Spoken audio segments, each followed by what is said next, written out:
Good morning, my brothers and sisters. Good morning. Welcome back to another Good Morning Grief devotion. It's your boy, Pastor Corey Allen Duncan Sr. So happy, excited, ecstatic, and elated to have this wonderful opportunity to come to you today to lead you in a very special way. And today is Good Morning Grief devotion.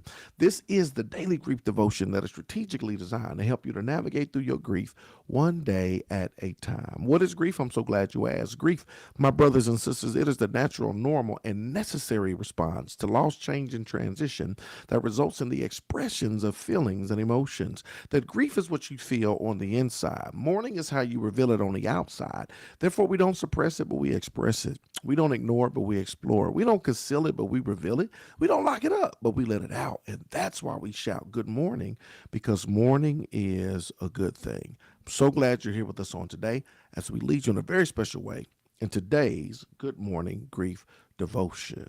Today is day 3, my brothers and sisters. We're going to talk about hope in winter.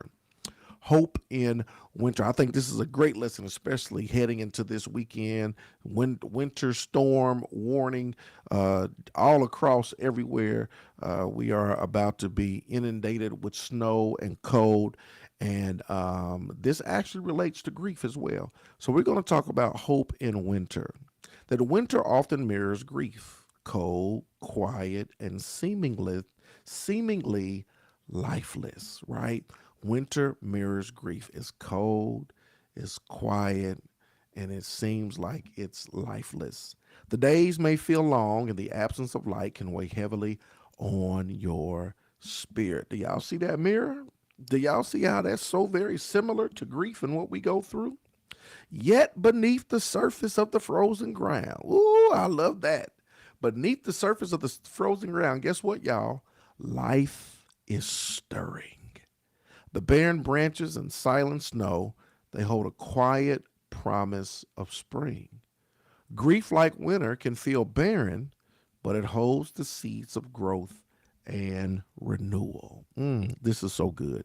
Grief can seem barren, but it holds the seeds of growth and renewal. Y'all, grief, just like winter, it can seem barren, but this season, right, though cold and quiet and all of this stuff, it holds the seeds of growth and renewal. As you grow through this season of grief, you got to know and you got to understand, right, that you're going to come out on the other side stronger, wiser, and better. You're going to come out on the other side bearing the seeds of growth and renewal from what you've been through and what you've experienced, right? That as you navigate through this season of grief, as you process your pain, as you navigate through what you're going through, right? God is going to, oh man, if you could only understand what God is going to extract from this situation, right? Making you, enhancing you, helping you to evolve, helping you to be even better. And I know it may be hard to see right now. You can't see past the tears. You can't see past the pain. You can't see past it. But even if you can't see it, I just need you to understand the power of seasons. Understand that yes, winter brings with it cold, quiet, and it seems lifeless, just like grief. But also, under the surface, life is stirring. And even though it can feel barren, it holds the seeds of growth and renewal. This is the hope that we have even in winter. Allow yourself to rest during this season. You notice that that's what we do during the winter season. We rest. We get winter break. It's holidays. People take time off. People rest. Y'all, in the winter of your grief, allow yourself to rest. You don't have to be addicted to hurry. You don't have to be addicted to busyness. You don't have to be go, go, go, go. Allow yourself to rest. Healing doesn't require constant activity. Sometimes it's found in stillness. Sometimes the best thing you can do is not be busy, but the best thing you can do is be still.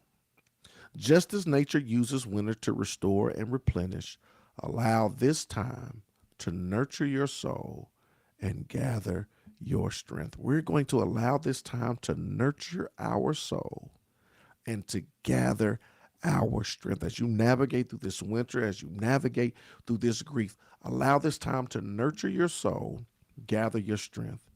As winter gives way to spring, so too does grief evolve, making way for moments of hope and healing. One of the best things you can do as it relates to your grief is look at the seasons. The seasons, right? Sometimes we fall into a winter dilemma, but then we'll spring into a summer season. Ooh, hey, hey, that was Boy's a Poet. You didn't even know it. Sometimes we fall into a winter dilemma, but here it is. We can spring into a summer season. Understanding this will help you to process and understand your grief. I got a point of application for you. Spend a few minutes reflecting on how this season mirrors your grief. Write down one way you've seen growth in your healing journey, no matter how small.